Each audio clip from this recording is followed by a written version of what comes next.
예, 지금 5일선, 20일선까지만 왔는데도 저도 좀 많이 흥분을 했고요. 시청하신 분들은, 왜 이렇게 윤종도 흥분하지 갑자기? 이렇게 생각하실 수도 있는데, 사실은 지금 말씀드린 내용, 녹화방송 다시 보시면요, 굉장히 중요한 포인트가 많이 들어가 있습니다. 어찌 보면 여러분들이 쉽게 아시는 내용이지만, 아니에요. 딱 하나만 지금 기억하셔야 됩니다. 어떤 거요? 기울기. 기울기를 놓고 본다. 근데 5일선은 너무 단기 성향이 있기 때문에 21선만 놓고 보시더라도 21선 뭐라 그랬어요? 추세선이라고 그러지 않았습니까? 얼마 동안에 20거래일 동안에. 그래서 그 추세선만 놓고 보시더라도 5거래일의 이평선, 그 이평선에서 매매 포착을 잡으시고 어떻게 됩니까? 20거래일 선에서 추세 부분으로 차익 실현 여부를 결정한다. 이렇게 생각을 하시면 되겠습니다. 그래서 시간이 없더라도 여러분들 자극 한번 더 드릴게요. 20거래일 동안에 어떤 종목이 20거래일 선을 가지고 매매 전략 잡았을 때 어떤 종목이 또 수익이 크게 났는지 한 종목 보여드리고요. 그리고 나서 60일선으로 바로 넘어가도록 하겠습니다. 자, 화면 놓고 보시죠. 화면 놓고 보시면은요, 짧게만 설명드릴 거예요. 이거는 앞서 그렇게 제가 말씀드렸는데, 네? 그죠? 그래서 어떻게 됩니까? 기울기가 올라섰어요. 잠깐 옆으로 돌아섰는데 치고 올리면서 꺾입니다. 위로 올라갑니다. 어떻게 돼요? 만약에 여기서 편입했다. 매매 좋으신 분들은 중간에 한 번씩 차익 실현할 수 있겠죠. 그리고 나서 이러한 구간에 밀집 다시 이평선이 붙어버렸는데 기울기에서 다시 돌리죠. 어떻게 됩니까? 뭐 어떻게 돼요? 갖고 가는 거지. 혹은 편입, 재편입 다 할 수 있지 않습니까? 그래서 물론 이 바닥에서 못 잡으셨겠지만은 그래도 이런 라인에서 편입을 하시더라도 단기적으로 100% 가까운 수익을 내실 수 있다. 이렇게 놓고 보실 수 있습니다. 그러니까 어떻게 해야 돼요? 5일선, 20일선 무조건 공부하셔야 되겠죠. 그러면 60일선은 어떠느냐? 60일선도 무조건적으로 공부를 하셔야 됩니다. 왜? 지금 시청자분들께서는 단기 매매를 꼭 하실 필요는 없습니다. 60일선 또 120일선 놓고 보시면서 중장기 매매만 하시더라도 엄청난 수익을 올리실 수 있습니다. 무엇 때문이죠? 주도주를 잡을 수 있기 때문에 그렇습니다. 그 주도주라는 것은 딱 요거만 생각하세요. 예전에 차화정, 그죠? 그 중에서도 자동차 같은 경우 어땠습니까? 2009년 바닥 찍고 기아차 같은 경우가 뭐 10배 이상, 뭐 16배인가요? 그리고 현대차 어땠습니까? 현대차 바닥 찍고 나서 6배 이상 움직였습니다. 그래서 여러분들도 그러한 그 중기적인 안정적인 그 시세를 내시기 위해서는 60일선, 120일선 꼭 공부하셔야 된다는 겁니다. 60일선 어떤 이동평균선인지 공부 화면 보면서 해보도록 하겠습니다. 60일 이동평균선은요, 수급선, 기간 외국인 수급선 이렇게 표현합니다. 5일선도 수급선이라고 그랬어요. 5일선은 단기적인 수급, 단기적인 등락의 흐름, 그죠? 이 부분에 있어서 단기 수급이다라고 한다면 60거래일 동안의 수급선은 무엇이다? 외국인 기관의 수급이다. 다른 거 필요 없습니다. 왜? 3개월 동안에 중장기적인 매매 전략을 수립할 수 있는데 그러한 이유는 3개월 동안 1분기죠. 1분기 동안의 기업 실적이라든가 업황이라든가 이러한 부분들이 노출이 되는 기점이 되겠죠. 그래서 향후 3개월 동안에 기업이 좋아질 것 같다라고 한다면 누가 들어와요? 개인보다 외국인과 기관이 들어온다는 겁니다. 그래서 그 수급 부분 같이 통용해서 놓고 본다라는 거예요. 그렇게 된다면 기관과 외국인은 어떻습니까? 오늘 들어왔다 내일 막 팔고 나가나요? 뭐 그럴 수도 있죠. 근데 단기 약자가 없는 한, 모르는 약자 터지지 않는 한 그러지 않습니다. 그리고 기관이나 외국인도 기관 투자자예요.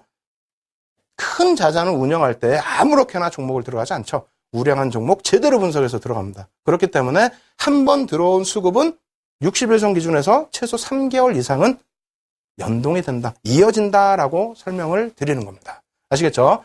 60일 평균선 다시 또 화면 보면서 말씀드리면요. 조금 전에 말씀드린 분기 실적 발표 사이클과 연관이 있습니다. 그래서 이 부분에 있어서는 누가? 기관과 외국인들이 수급의 주체 세력으로 떠오른다. 이렇게 말씀드리는 거고요. 그리고 여기서도 짧게만 설명을 드리면은요. 뭐 이런 건 다 똑같잖아요. 그죠? 평균 가격 뭐 이런 거. 근데 이 부분입니다. 수급 논리라고 그랬어요. 5일선은 단기 수급, 20일선은 추세, 그죠? 중기 추세, 60일선은 역시 또 수급. 어떤 수급? 기관과 외국인들이 기준이 될 수 있는 수급. 그렇다면 아무래도 시가총액 상위 종목이 좀 더 유리할 수 있다. 이렇게 놓고 보실 수 있겠습니다. 자, 종목으로 바로 넘어갑니다. 자, 이 색깔, 황토 색깔. 앞으로는요, 계속 이것은 교육하는 도중에 계속 60일선으로 기준 잡아드립니다. 그래서 5일선은 빨간색, 그리고 20일선은 무슨 색? 초록색. 60일선은 황토색. 예. 그리고 120일선 이제 뒤에 보여드리겠습니다. 121선은 검정색 이렇게 잡아드립니다. 아시겠죠? 그래서 이 황토색 부분 60일선이 되는데 21선하고의 차이를 잘 생각해 보셔야 돼요. 어떤 차이가 있을까요? 21선은 뭐 쉬워요. 어렵게 생각하지 마세요. 21선은 20거래일 동안의 평균입니다. 그럼 60일선은 60거래일 동안의 평균이기 때문에 기울기가 어떻게 될까요? 종목이 막 맨날 이러고 움직이지는 않을 거 아닙니까? 어느 정도 추세를 가지고 이렇게 움직이겠죠? 그럼 20일 잘라서 보는 거하고 60일 잘라서 보는 거하고 어떻습니까? 60일이 이게 조금 더 완만하다는 겁니다. 곡선 자체가 완만하다는 거예요. 다시 화면 보면서 설명을 드릴 텐데요. 자, 60일선은 완만하게 움직입니다. 이 사이에 여기서만 놓고 여기서만 한번 볼까요? 여기서 이만큼 떨어져 내려오면 여기서부터 예제를 잡아드릴게요. 이렇게 잡아오면 5일선 어떻게 되겠습니까? 여러분들 아시는 것처럼 당연히 5일선 딱 붙어서 이렇게 내려와 있겠죠. 그죠? 그리고 여기서부터 여기까지 이렇게 밀려 떨어져 있어요. 그럼 20일선은 어떻게 되어 있을까요? 20일선. 당연히 20일선도 이렇게 휘어져 있겠죠. 그죠? 60일선은 여기부터 이 앞전, 거래일수로 3달이라고 그랬으니까요. 1달, 2달, 3달, 요 정도 되겠네요. 이 정도의 평균 주가이기 때문에 대략적으로 요 위치에서도 여기에 60일선이 돼 있는 겁니다. 여기서부터 여기까지 평균이니까. 아시겠어요? 이 부분을 이해를 하셔야 돼요.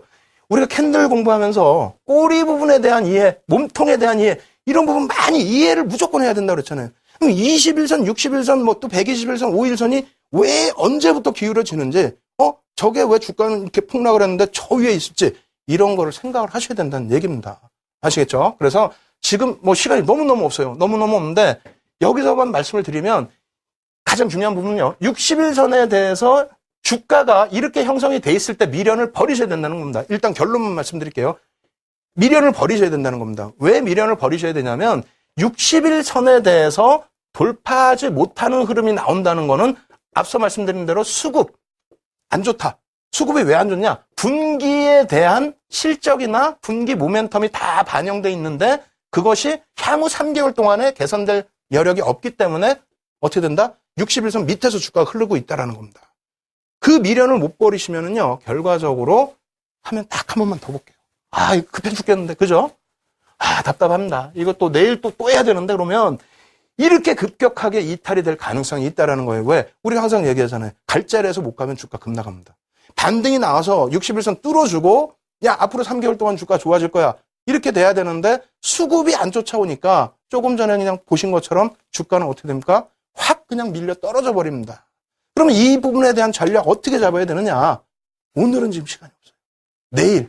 내일 이 시간을 통해서 60일 전략, 120일 전략 여러분들께 비법까지 해서 알려드리도록 하겠습니다. 그러니까 오늘은 지금까지 배우신 내용에 대해서 복습하시고요. 그리고 어렵다 하시는 분들은 지금 첨삭지도 계속해서 해드리고 있습니다. 여러분들께서 참여하셔서 모자란 부분 수업 더 받으시기 바랍니다. 참여하시는 방법 화면을 통해서 알려드립니다.